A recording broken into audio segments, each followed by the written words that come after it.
Hierdie een noem ek die diepe reg en dit is deur NP van Wyk Lou geïnspireer. Ons stam alleen op soek na die diepe reg in grote, ryke Afrika, wat moet swem teen die stroom, wat op die platteland in eensaamheid moet droom, met bokvel en krale, droom oor skoner, mooier dade. Want waar ons voete wy, is waar die Skepper ons lei, met tradisie as ewige pilaar, is die alsienende reinheid, die ruggraat wat ons beweging dien.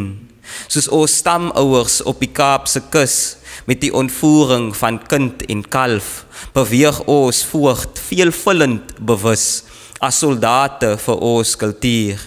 Want hierdie kraal is geen konsentrasiekamp, dis teen die boses 'n opregte lamp.